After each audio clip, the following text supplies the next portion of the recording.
Depuis le début du mouvement des Gilets jaunes, l'État français met le paquet pour arrêter un maximum de manifestants, les dissuader de sortir dans la rue. Les élus de la majorité défilent quotidiennement dans les médias, dire tout le mal qu'ils pensent des Gilets jaunes, à quel point ils seraient irresponsables et que les mesures policières à leur encontre sont justifiées.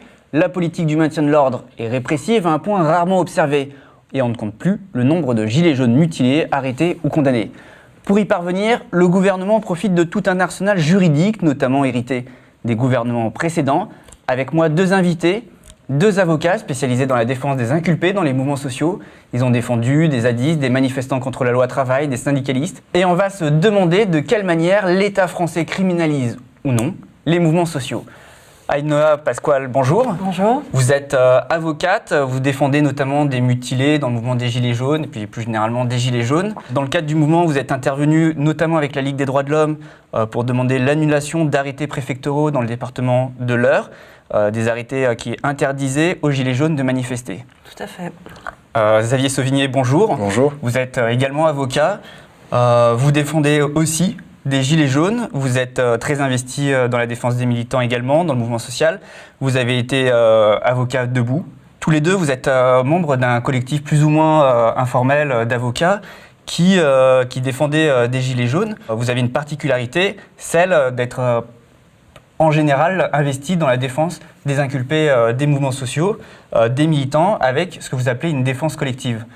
Première question déjà, c'est pour vous le métier d'avocat tel que vous le concevez, est-ce qu'il s'agit d'un engagement militant, politique ? Alors, je ne sais pas si c'est principalement un engagement politique, c'est avant tout un engagement juridique, puisqu'on est donc avocat et on défend les droits et libertés. Après, il se trouve qu'effectivement, depuis quelques années, on s'est retrouvé à intervenir de manière relativement fréquente sur la défense de manifestants, mais nos compétences sont bien plus larges que ça. D'accord. Oui, en fait, il y a un groupe d'avocats, disons, qui s'est formé, notamment à partir des manifestations contre la loi travail, en 2016, et donc qui a fait des petits, et puis il y a des groupes anti-rep, comme on dit, anti-répression, avec des avocats adossés à des compétences d'avocats, qui se sont développés un petit peu partout dans le pays, et notamment à Paris, qui désormais s'emparent de la répression des mouvements sociaux, et donc notamment des Gilets jaunes. Votre particularité dans votre groupe d'avocats, c'est que vous mettez en place ce que vous appelez la défense collective. Qu'est-ce que c'est que la défense collective ? Alors la défense collective, c'est un principe qui se met en place en matière de manifestation lorsque vous êtes interpellé à plusieurs lors d'une manifestation. Le système judiciaire est fait de telle manière à ce qu'il individualise la responsabilité pénale. Et donc vous êtes atomisé, vous êtes divisé et présenté comme ça devant un magistrat qui, du fait de la volonté, si vous voulez, des procureurs, qui eux sont très organisés, le parquet, et qui ont une voix et une seule. Et nous, devant ces interpellations et cette répression qui est unifiée, eh bien, on se doit de collectivement tenter d'y répondre sans, si vous voulez, avoir des contradictions dans nos différentes défenses. Et donc, c'est une façon de remettre du collectif là où on a voulu nous diviser. La défense, elle est aussi collective à un autre égard, c'est que dans le cadre de la défense des manifestants, on essaye autant que possible donc d'organiser une défense, non pas juste l'avocat de son côté pour le client, mais avec le client et aussi avec ses soutiens. Donc le sens collectif, il s'exprime aussi à ce niveau-là. C'est vraiment une particularité de l'organisation du coup de la défense ou du procès. On va essayer d'être vraiment le plus proche possible donc du client et de ses soutiens, et donc d'organiser la défense tous ensemble, et aussi de se concerter, donc comme disait Xavier, avec les autres avocats pour avoir la défense la plus unifiée possible. D'accord. Alors vous êtes venu pour me parler de la manière dont on peut criminaliser les mouvements sociaux. Récemment, les députés ont débattu d'une loi, la loi anti-casseurs, une première fois. Elle était avant passée au Sénat, elle doit y retourner. et éventuellement peut-être revenir plus tard dans l'Assemblée nationale. Cette loi anti-casseurs, dedans il y a un certain nombre de dispositifs, le fait d'interdire de cacher le visage, on parlait à un moment donné aussi dans cette loi d'un fichier pour interdire aux personnes de manifester.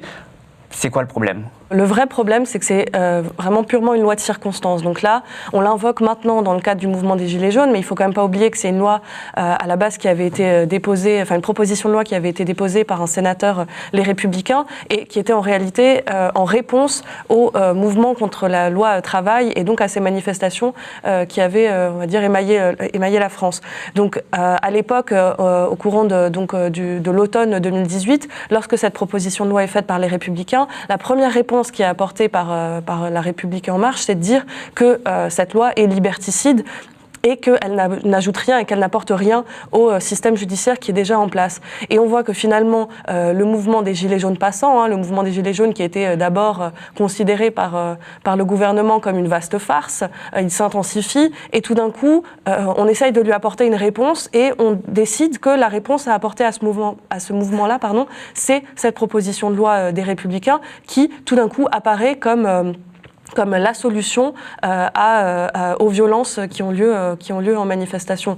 Donc déjà, je trouve que l'origine même de cette proposition de loi, elle démontre à quel point c'est problématique, elle est problématique et à quel point elle est vraiment adoptée de manière très circonstancielle et qu'elle n'a en réalité rien à voir avec ce qui se passe lors des manifestations. Et je me permets encore d'ajouter que lorsque vous avez Christophe Castaner qui annonce que finalement cette loi ne va concerner que 200 personnes et qu'en même temps, donc d'un côté c'est ce qu'il brandit pour dire que non, il n'y aura pas d'atteinte à la liberté de manifester puisque finalement seules 200 personnes seront concernées et que de l'autre côté, cette proposition de loi est présentée comme la solution au mouvement des Gilets jaunes qui serait en train de dérailler, vous voyez bien la contradiction qu'il y a dans cette proposition de loi. Vous dites que c'est une loi de circonstance, mais c'est un problème. Une loi de circonstance ne peut pas être une bonne loi ? C'est très rarement une bonne loi. C'est une loi qui est adoptée en réaction à un mouvement politique, à des circonstances politiques, et qui finalement finit par rester dans le droit commun et qui grappille toujours un peu plus sur les libertés avec aucun retour possible. On l'a vu avec la loi sur l'état d'urgence lorsqu'il y a eu on va dire la vague d'attentats terroristes et du coup les dispositions ont été prises, elles n'avaient vocation qu'à rester de manière provisoire et ensuite elles ont été finalement intégrées dans le droit commun et on voit comment donc toutes les législations d'exception en fait se distillent dans le droit commun pour ne plus jamais en ressortir. En fait, avant d'être une loi anti-casseurs, il s'agit d'une loi anti-manifestant, c'est ce que vous êtes en train de me dire. Absolument. Parfaitement. Alors justement, c'est très intéressant de voir comme le discours politique a évolué de la manière dont a parlé Ainhoa, qui est désormais de dire que c'est pour défendre les manifestants, c'est pour sécuriser les manifestations, et donc on est dans un phénomène de discours totalement orwellien qui consiste à dire le contraire de ce qu'on est en train de faire, la guerre c'est la paix, dans 1984, et donc vous avez ce phénomène-là qui consiste à tenter de réprimer le mouvement social tout en disant qu'on essaye de le sauver. Ce qui est un étrange paradoxe pour un gouvernement au pouvoir qui, en fait, se sent en minorité du fait du phénomène des manifestations des Gilets jaunes. Ça, c'est pour, si vous voulez, la présentation politicienne. Et ensuite, dans le contenu lui-même de la loi, effectivement, intellectuellement, c'est raccrochable à la droite dure, disons. Bruno Retailleau, un sénateur qui est pas forcément favorable, disons, aux mouvements sociaux de manière générale, pour utiliser un euphémisme, et qui, si vous voulez, est alimenté par plusieurs lois qui sont intervenues dans l'histoire. Vous avez notamment la loi anti-casseurs de 1970, et puis vous avez la loi anti-hooligan qui viennent un petit peu donner cette orientation, si vous voulez, anti-manifestant. Parce que quand on parlait du fichier, le modèle, c'est justement ce qui s'est fait dans les stades de foot. Oui, alors pour le fichier, c'est encore un peu plus compliqué que ça, puisque donc le fichier qui visait à répertorier, donc disons les manifestants violents, en réalité, il existe déjà. Ce fichier, c'est le PASP, Prévention des atteintes à la sécurité publique, et donc ce fichier, il existe en tant que tel déjà. C'est plutôt sur les interdictions administratives de manifester qu'ils ont voulu dresser un parallèle avec les interdictions administratives de stade, puisque ce sont tous les deux des mesures préventives qui portent atteinte à la liberté d'aller et venir et à la liberté d'expression. Mais ça pose d'autres problèmes, et j'imagine qu'on reviendra dessus. Ça s'attaque un droit constitutionnel, en fait. Alors, c'est la liberté, la liberté d'aller et venir et la liberté d'expression, donc collective des idées et des opinions, sont des libertés qui sont à valeur constitutionnelle. Et tant l'interdiction administrative de stade que l'interdiction administrative de manifester ont vocation à porter atteinte à ces libertés, et une atteinte qui est d'autant plus grave qu'elle n'est pas portée par le juge judiciaire qui est garant des libertés, mais par le préfet de police, donc par le gouvernement et donc par la police. Et ça sur le fondement de quoi ? Et en fait, c'est toute la problématique de ces interdictions administratives de manifester, comme d'ailleurs pour celle de stade, mais pour celle de manifester, c'est d'autant plus manifeste que finalement les éléments qui vont permettre d'interdire de manifester et sur lesquels va se baser le préfet, ce sont des soupçons, et ce sont des soupçons d'opposition politique, puisque finalement on ne va pas se limiter à interdire de manifester de manière préventive des gens qui ont déjà été condamnés pour des faits de violence ou de dégradation en manifestation. On va interdire de manifester des gens de qui on soupçonne qu'ils sont une menace pour l'ordre public, mais sans qu'on ne puisse rien leur reprocher sur le plan judiciaire. Et qu'est-ce que ça veut dire être constitutif d'une menace à l'ordre public ?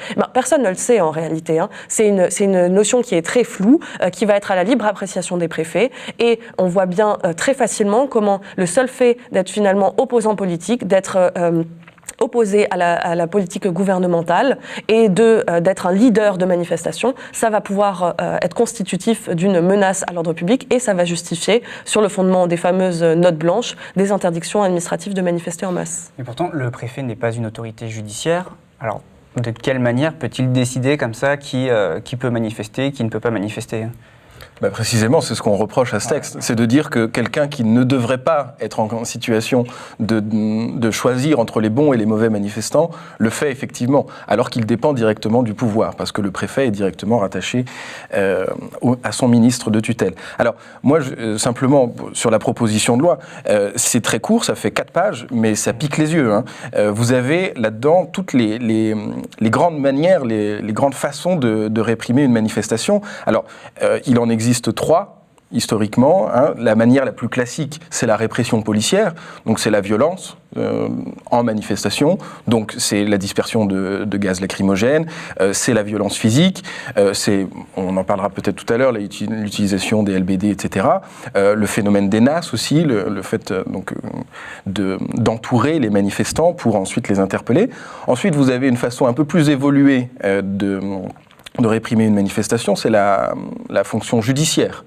C'est la création de nouvelles infractions, c'est le fait de vous faire comparaître en comparution immédiate, c'est-à-dire avec un système judiciaire qui est organisé dans l'urgence et donc avec lequel vous n'avez pas la possibilité d'organiser de façon correcte votre défense.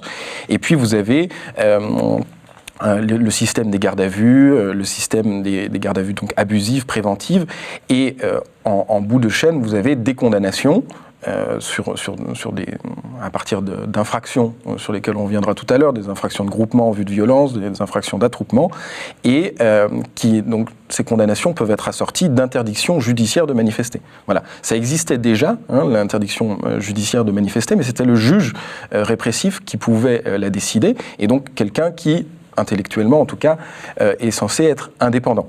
Et la troisième manière, et c'est la plus liberticide de réprimer une manifestation, ou en tout cas d'essayer d'empêcher la participation de certaines personnes à une manifestation, c'est la manière administrative, où à ce moment-là, ce n'est pas en aval de la manifestation qu'on va essayer de dire si une personne s'est comportée selon les critères du code pénal, mais c'est en amont, en disant que cette personne, on la soupçonne de vouloir atteindre à l'ordre public, et donc de manière assez arbitraire finalement, on va décider de lui retirer la possibilité de manifester. Alors avant, si vous voulez, cette façon un peu liberticide, la manière administrative était utilisée dans des cas circonscrits. Aïnoa évoquait tout à l'heure la lutte contre le terrorisme, on avait les assignations, le principe des assignations à résidence qui était déterminé par les autorités administratives. Et puis, désormais, il y a cette infiltration à d'autres catégories de personnes dont on soupçonne non plus de vouloir commettre des infractions à caractère terroriste, mais des infractions de droit commun, dont on souhaite donc mettre en place des interdictions préventives de manifestation. Donc on voit, si vous voulez, ce glissement de terrain qui se fait au détriment des droits, à partir au départ de la poursuite de l'ordre public, qui peut dans certains cas être légitime, c'est pas le sujet, mais qui innerve l'entièreté des droits et qui, in fine, peut toucher un nombre extrêmement large de personnes. C'est-à-dire que du jour au lendemain, n'importe quel gilet jaune aujourd'hui, si l'on estime qu'il a participé à l'acte précédent qui était violent, eh bien, on peut estimer que cette fois-là, eh bien, il en sera interdit. D'accord. Vous me dites qu'un fichier existe déjà, mais quel est le problème, en fait, dans le fond, d'avoir un fichier comme ça qui est géré par les préfectures ? Alors, cette histoire de fichier, elle est plus compliquée que ça, hein, puisque donc vous avez ce fichier qui existe, mais qui était seulement dans les mains des services de renseignement, ce qui faisait que les policiers n'y avaient pas directement accès, ne serait-ce qu'en manifestation.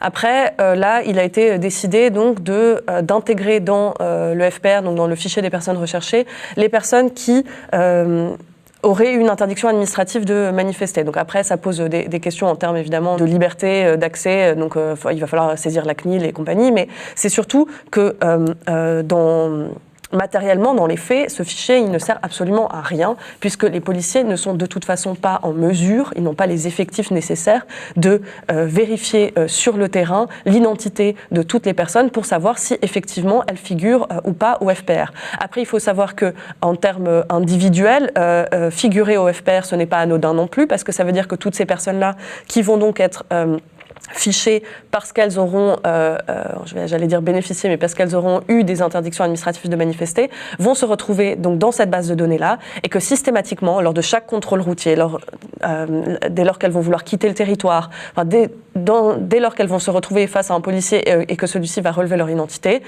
elles vont apparaître comme étant fichées, comme étant recherchées, et du coup, ça va générer des contrôles supplémentaires. Il va falloir que ces personnes-là attendent. On va appeler je ne sais quelle instance pour vérifier qu'elle n'est pas en fuite et compagnie. Et donc, ça a des incidences aussi qui peuvent paraître dérisoires, mais qui sont en réalité très importantes et très concrètes sur la vie des gens. Un point qui fait polémique, c'est également l'article 4 qui pénalise le fait de se couvrir en manifestation le visage, totalement ou partiellement. Ça peut être puni d'1 an de prison et de 15 000 € d'amende.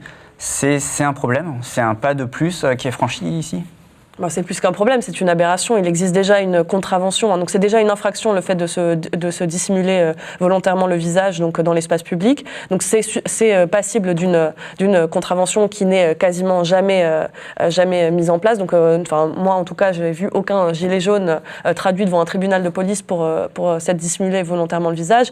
Et en plus de ça, il faut savoir que le fait de se dissimuler le visage pour commettre une infraction est déjà une circonstance aggravante dans le code pénal. Ça veut dire que si vous commettez un acte de violence ou de dégradation en manifestation en ayant le visage dissimulé, c'est une circonstance aggravante. Donc finalement, c'est une mesure qui était déjà prise en compte dans la procédure pénale et dans la procédure judiciaire. Là, ce qu'on va faire, c'est qu'on va donc juste rajouter un délit supplémentaire pour quelqu'un à qui on ne pourra reprocher, à qui on ne reprochera concrètement, aucun fait répréhensible, si ce n'est donc la dissimulation du visage, donc aucune violence, aucune dégradation, et le seul fait d'avoir le visage couvert pourra justifier donc une condamnation, mais c'est pas seulement une condamnation à la fin, c'est une privation de liberté, une interpellation, une garde à vue et, comme c'est un an d'emprisonnement, également une comparution immédiate. Donc on a quand même un gouvernement là qui assume de vouloir potentiellement envoyer en détention des personnes pour le simple fait d'avoir un moment dans une manifestation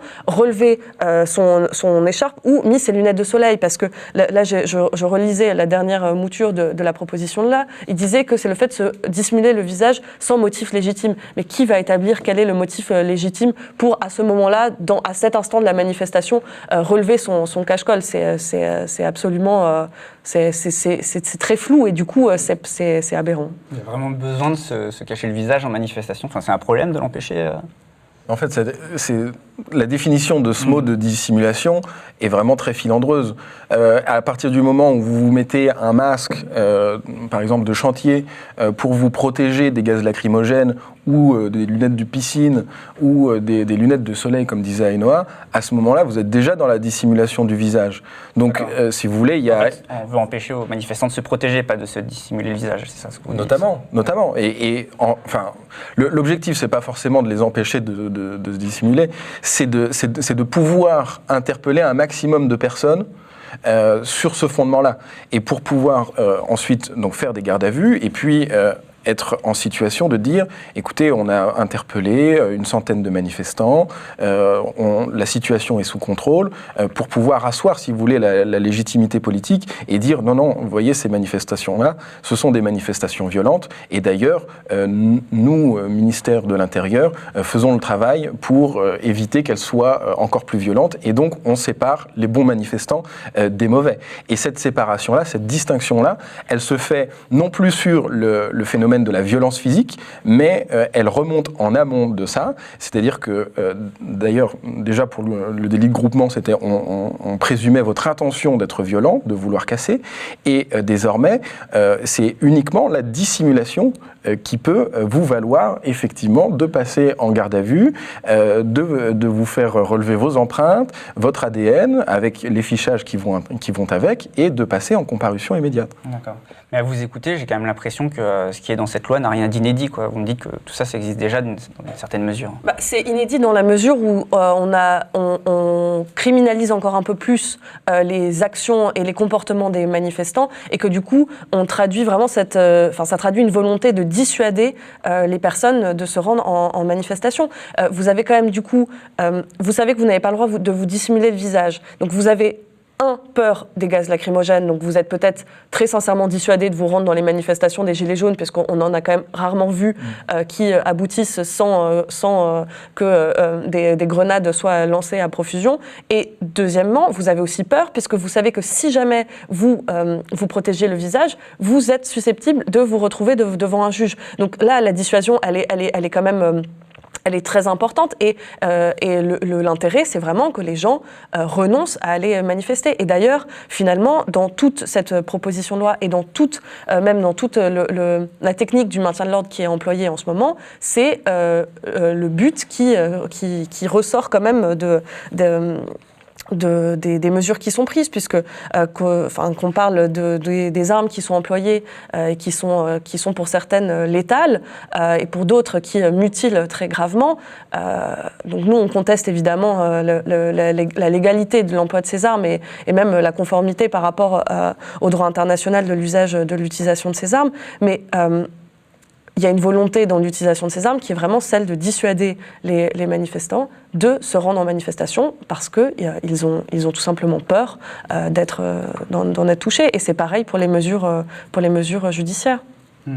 Tout ce dont vous me parlez, ça se rapproche aussi d'un délit qui existe déjà, qui est celui du groupement en vue de commettre des violences, qui est un délit que vous, votre collectif, dénoncez.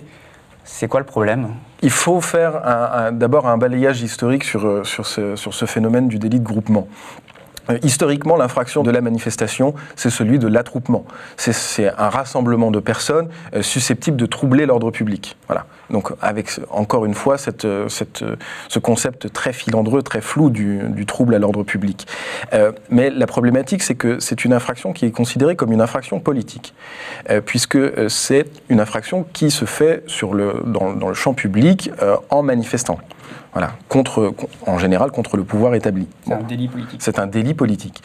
Et donc, il y a un principe dans le Code de procédure pénale qui nous dit qu'il y a une impossibilité de poursuivre le délit d'attroupement en comparution immédiate, c'est-à-dire cette fameuse procédure d'urgence au terme de laquelle il y a beaucoup de condamnations.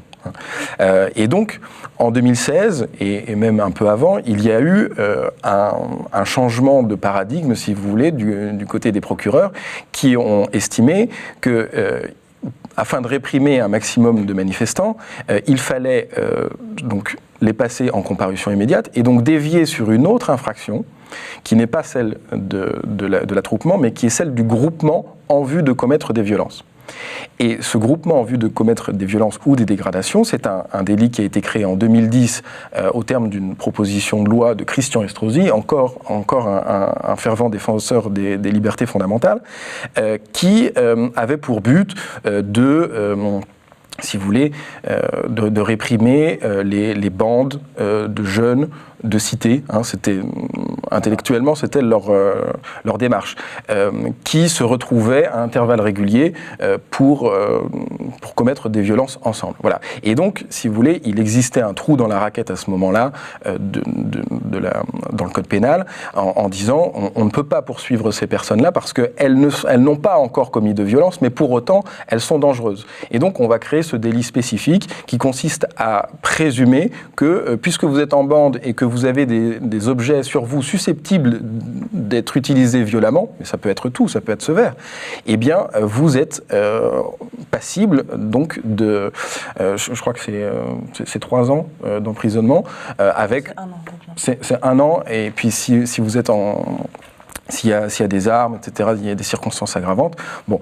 Et donc, à partir de là, on est allé, les procureurs sont allés sur ce fameux délit de groupement pour pouvoir réprimer un maximum et les passer en comparution immédiate. Et du coup, si on passe en comparution immédiate, ça signifie que ce n'est pas un délit politique, celui-ci. C'est ça. Celui-ci, alors, en tout cas, n'est pas considéré comme un délit politique pour l'instant. Nous, on estime que c'en est un, parce qu'en fait, il est utilisé à des fins purement politiques, puisque jusqu'en 2016, il n'était quasiment pas utilisé. Je crois qu'il y a une dizaine d'exemples. Ouais, entre 2010 et 2016, il y a une dizaine d'exemples de personnes qui ont été poursuivies sur le fondement de ce groupement en vue d'eux. Et à partir de 2016, il y en a eu des dizaines, des centaines, et qui donc étaient... Donc, on a une utilisation, clairement, d'un délit qui, au départ, a été inventé pour une toute autre raison et qui est orienté politiquement contre les manifestants afin de pouvoir les passer en comparution immédiate.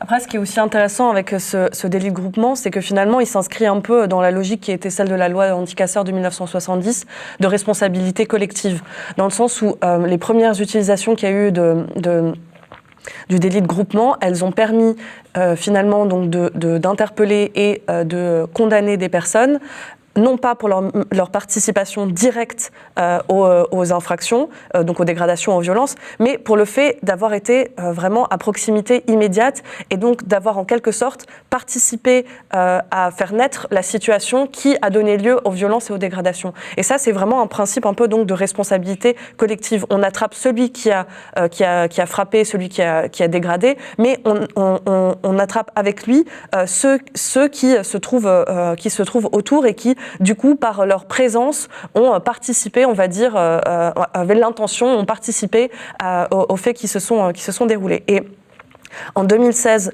lors des manifestations contre la loi travail, les premières utilisations qu'on a donc en manifestation de ce délit de groupement, ils vont concerner des personnes qui sont sur place, qui sont dans les manifestations, mais à qui on ne peut pas reprocher une quelconque violence ou une quelconque dégradation. Alors on va regarder un petit peu à quelle distance elle se situait donc de la scène de violence, de dégradation. On va voir si elle avait on va dire un comportement un petit peu enthousiaste par rapport à ce qui se passait. Non, enfin c'est vraiment c'est en ces termes-là que ça s'est passé devant les juges. Et de nombreuses personnes ont d'ailleurs été relaxées parce que on a constaté qu'effectivement elles étaient de l'autre côté du trottoir, mais que bon, n'avaient rien à voir avec ce qui était en train de se passer. Et là, dans le cadre du mouvement des Gilets jaunes, ce qui est encore plus intéressant, c'est que les gens sont interpellés pour des faits de participation à un groupement en vue d'eux, alors qu'ils se trouvent parfois à plusieurs dizaines de kilomètres des manifestations. Vous avez des personnes qui ont été interpellées dans leur véhicule, vous avez des personnes qui ont été interpellées en amont, à des gares de péage. Parce que justement, ce délit, c'est un peu celui qui est employé pour le mouvement des Gilets jaunes, la plupart des Gilets jaunes qui sont passés en comparution immédiate et qui ont été condamnés par rapport à ce délit. Alors il faut quand même resituer dans le nombre de personnes interpellées, celles qui ont été jugées à la fin. Le groupement a servi majoritairement à procéder à des interpellations et à des gardes à vue. Vous avez, il me semble, alors j'ai plus exactement les chiffres en tête, mais il me semble qu'il y a moins de 15% des gardes à vue qui ont abouti sur des condamnations effectives. Donc c'est le groupement qui a été utilisé pour interpeller et placer en garde à vue le maximum de personnes possible parce qu'on a considéré que le seul fait d'avoir des gilets jaunes ou d'avoir des lunettes de piscine ou encore un masque de chantier dans son véhicule était des indices de la volonté, de l'intention de participer donc plus tard dans la journée à des violences ou des dégradations. On est dans la prédiction pure et simple. Anticasseur, quoi. Tout est déjà là. Oui, tout est déjà bien là, oui. Il y a déjà des critiques sur le système tel qu'il est aujourd'hui. Si vous voulez, en termes statistiques, puisque je sais que c'est important aussi, on parle en termes de réponse pénale qui est apportée, c'est-à-dire que vous avez un certain nombre de personnes qui sont interpellées, et puis à la fin, ça débouche sur une réponse pénale, qui peut être un rappel à la loi, qui peut être une comparution immédiate, qui peut être une comparution ultérieure sur un procès verbal. Et donc, voilà. Et statistiquement, le ministère de la Justice sort toutes les années cette fameuse réponse pénale. Et la réponse pénale, de manière générale, à partir du moment où il y a une enquête qui est apportée, c'est 90%. Donc, dans 9 cas sur 10 d'une mise en garde à vue, puisque c'est quasiment systématique, eh bien, il y a une réponse pénale qui est apportée derrière. 9 cas sur 10. Et dans le cadre des Gilets jaunes, du mouvement des Gilets jaunes, avec les statistiques qui ont fuité un petit peu du ministère de l'Intérieur, il n'y a de réponse pénale que pour 40% des personnes qui sont interpellées. Et donc, il y a 6 personnes sur 10 qui sont interpellées pour rien. Et vous avez donc, dans le cadre des Gilets jaunes, c'est 40%, dans le cadre normal, c'est 90%. Donc vous avez là la démonstration de l'utilisation massive du principe de la garde à vue préventive et de la garde à vue abusive pour empêcher les gens d'aller effectivement en manifestation. D'accord. Donc là encore, un dispositif qui contredit le droit de manifester, quoi. Exactement. Et qui permet aussi d'en faire une utilisation, si vous voulez, à des fins purement politiciennes, en disant, écoutez, voilà, on a mis les méchants casseurs en garde à vue. Qui permet d'interpeller très largement, de manière aveugle, en fait.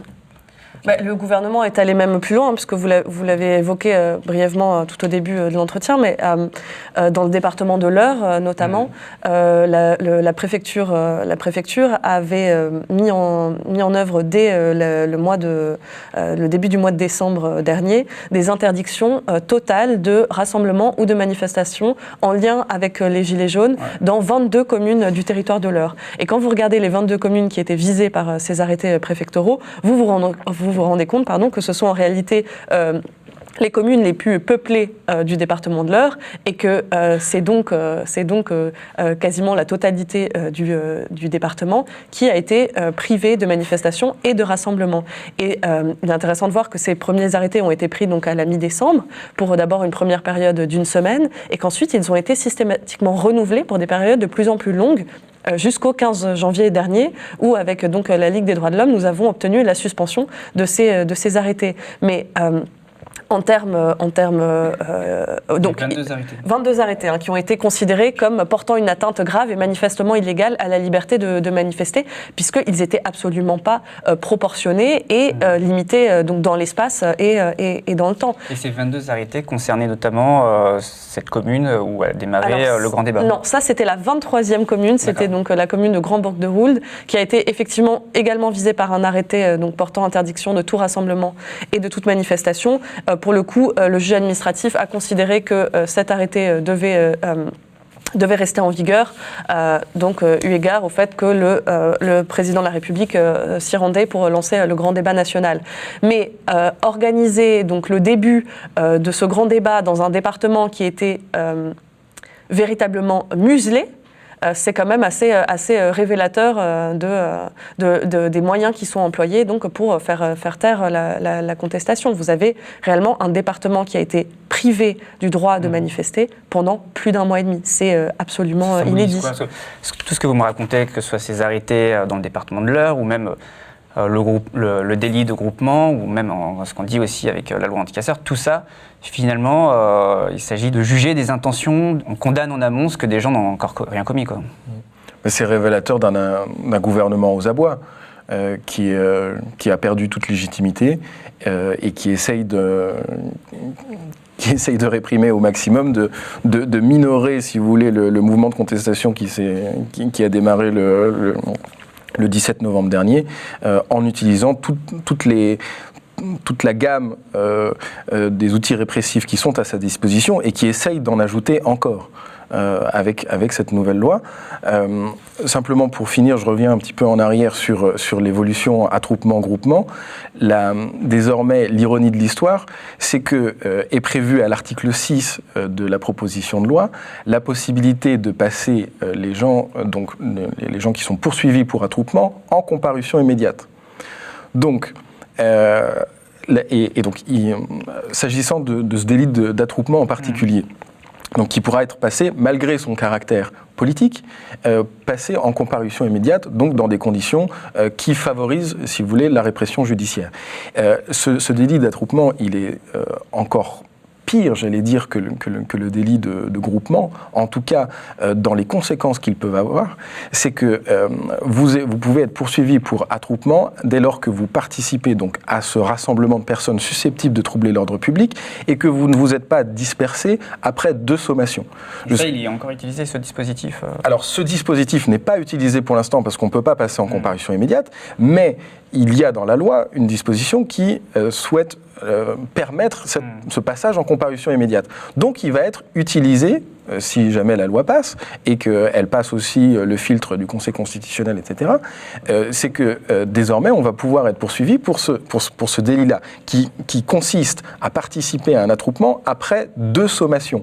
Je ne sais pas si vous avez déjà fait une manifestation, mais on n'entend jamais les sommations.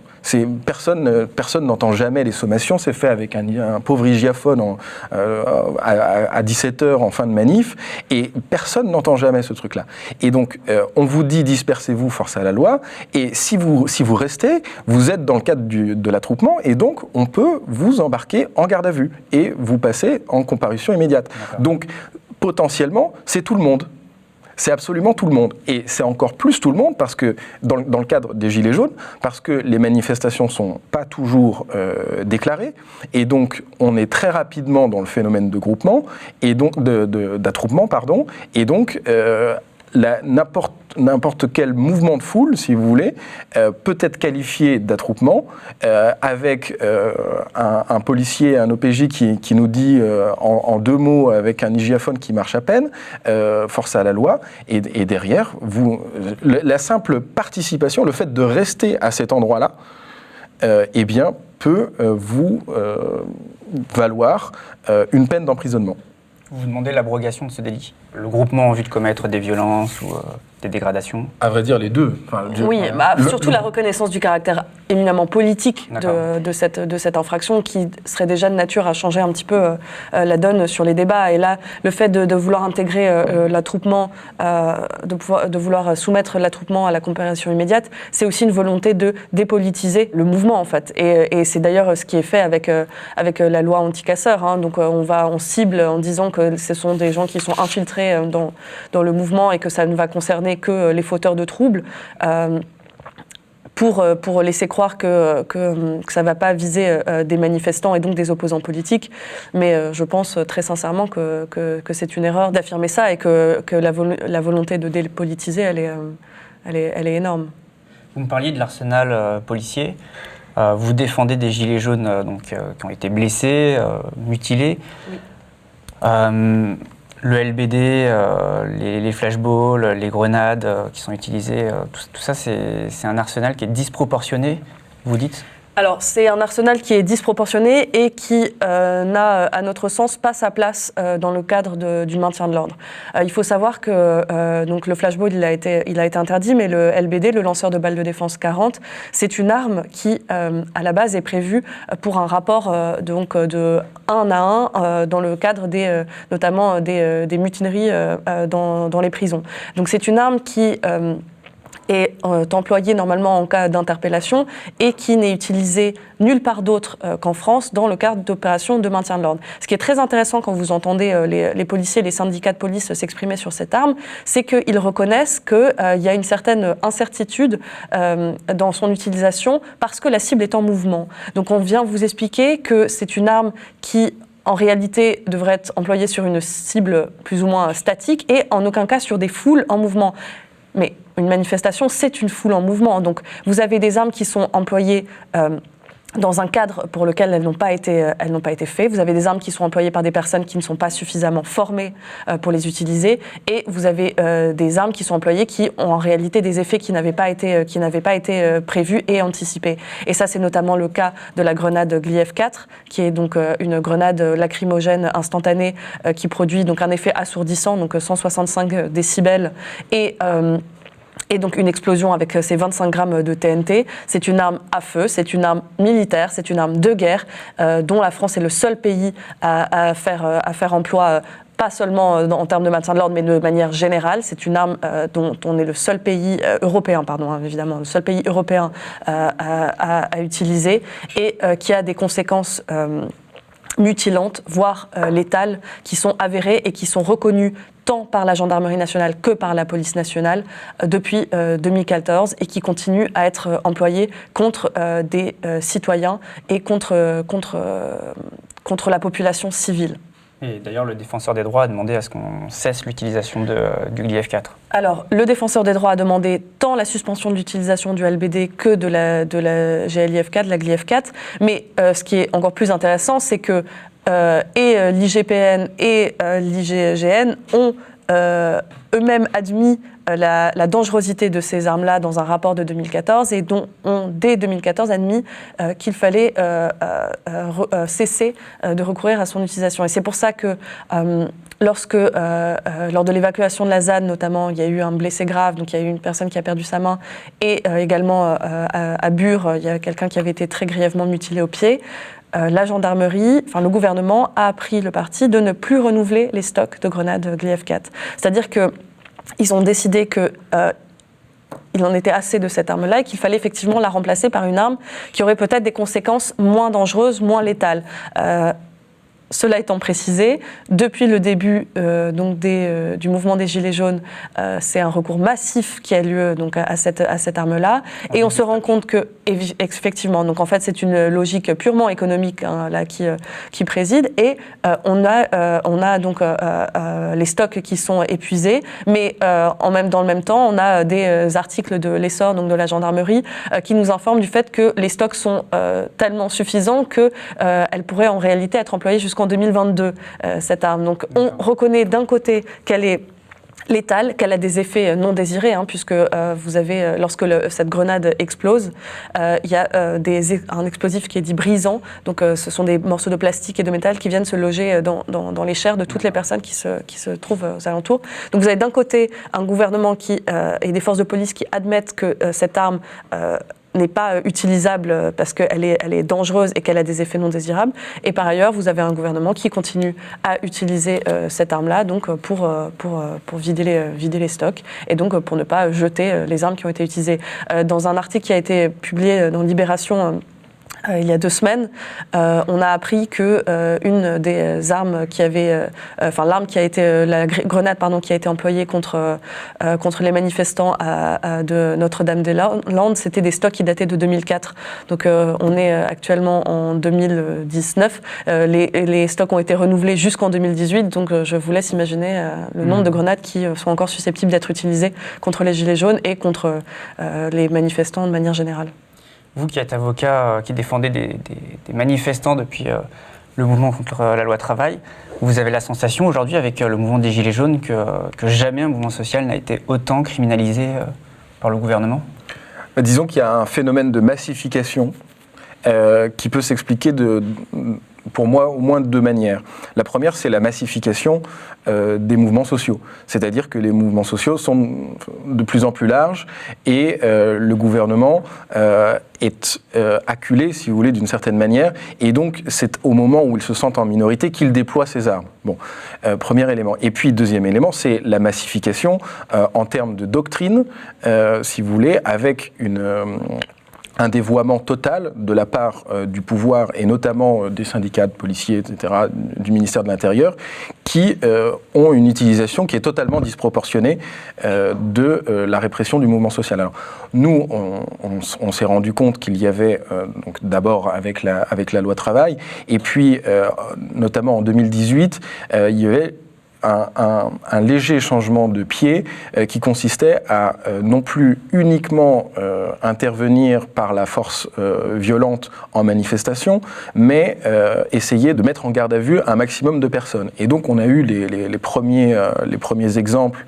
de garde à vue massive. C'était le 1er mai l'année dernière, où il y a plus d'une centaine de personnes qui sont mises en garde à vue à Paris, et le 22 mai, où là, pareil, il y a 123 personnes de mémoire qui sont mises en garde à vue à Paris, et donc les services de police sont totalement débordés, il faut placer certains dans des commissariats en banlieue, etc.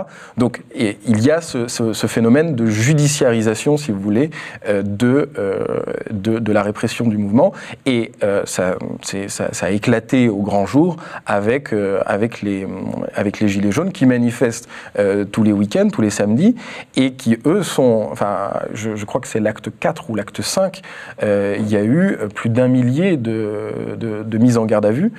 Donc là, les records ont été complètement explosés. Et donc, et là, le phénomène n'est pas dû à la massification de la manifestation en elle-même, parce qu'il n'y avait pas plus de manifestants que la fois précédente, mais elle est due à la doctrine qui est employée par le pouvoir, qui veut non seulement réprimer, mais aussi, et c'est important de le dire, je pense, communiquer sur cette répression. Et en fait, la communication sur cette répression s'est retournée comme un boomerang au moment où on s'est rendu compte qu'il y avait des éborgnés, qu'il y avait des personnes qui avaient perdu des mains, qu'il y avait des personnes qui avaient perdu des pieds, des testicules, et donc qui donnaient à voir des images de cette violence qui n'est pas vue d'habitude, qui est la violence policière. C'est tout un système qui est mis en place en fait pour criminaliser ces mouvements, quoi.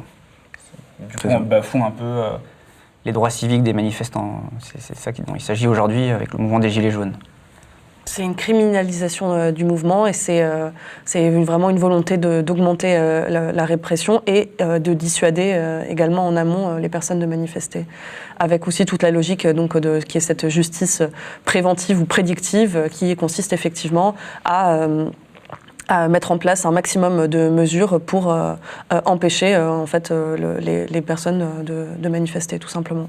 On le voit notamment avec les rappels à la loi, parce que une grande partie des comparutions immédiates finissent finalement seulement avec un rappel à la loi. Donc en fait, on est juste là pour donner un avertissement aux gens en disant aujourd'hui, demain, vous allez rester chez vous. Aujourd'hui, on a été sympa. Exactement. Les rappels à la loi, c'est une question qui est très importante parce que finalement, les gens se retrouvent placés en garde à vue pour des faits plus ou moins graves et avérés. Et ils ressortent avec un rappel à la loi. Donc, on leur donne l'impression qu'on leur fait une faveur. En réalité, on leur dit, bon, ça va pour cette fois, mais c'est des personnes qui se retrouvent quand même avec... parce que le rappel à la loi confirme les faits qui vous sont reprochés. Hein. On ne vous dit pas, excusez-moi, c'est une erreur. On vous dit, non, vous êtes reconnu coupable de ce fait-là, mais... ça va pour cette fois. Et c'est bien, enfin, le message qui est envoyé est quand même assez symbolique, puisque du coup, c'est des personnes qui n'ont pas de procès, hein, puisqu'ils passent simplement devant un délégué du procureur, et à qui qu'on condamne, en fait, en réalité, quand même, pour des faits qu'ils n'ont pas commis, et sur lesquels ils n'ont d'ailleurs pas pu s'expliquer, puisqu'ils n'ont pas été présentés à un juge. C'est ce qui s'est passé, par exemple, avec Julien Koupa, que vous défendez, c'était purement symbolique.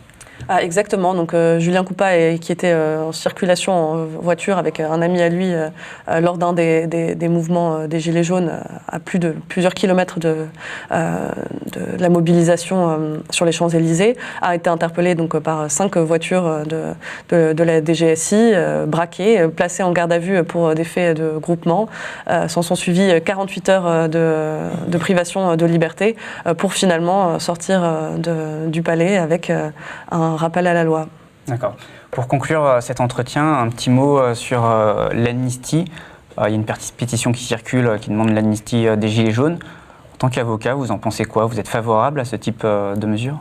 Absolument, et c'est pas du tout, c'est rien d'extravagant que de demander l'amnistie pour les mouvements sociaux. Il faut savoir que l'amnistie a déjà été régulièrement prononcée par les présidents de la République lorsque des grands mouvements sociaux avaient eu lieu, et donc on ne peut que abonder dans le sens de cette proposition. Oui.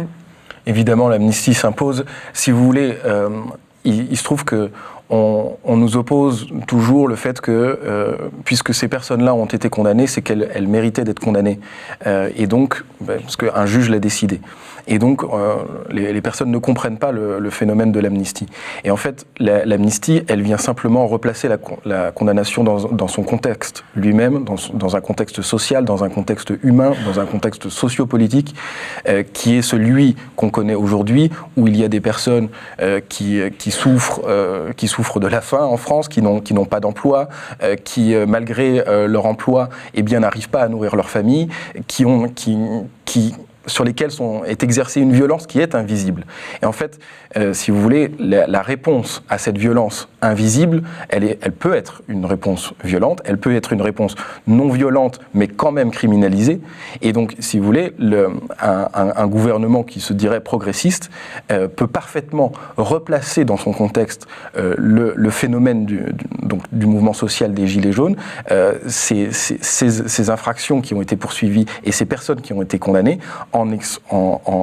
c'est pas excusé ou c'est pas justifié, c'est simplement de comprendre pourquoi à un moment donné les personnes sont sorties dans la rue et ont eu ce comportement-là, et d'estimer que finalement il y avait une forme de légitimité et qu'en tout cas le gouvernement y a répondu de manière beaucoup trop disproportionnée. Ok, je vous remercie. Merci. Merci.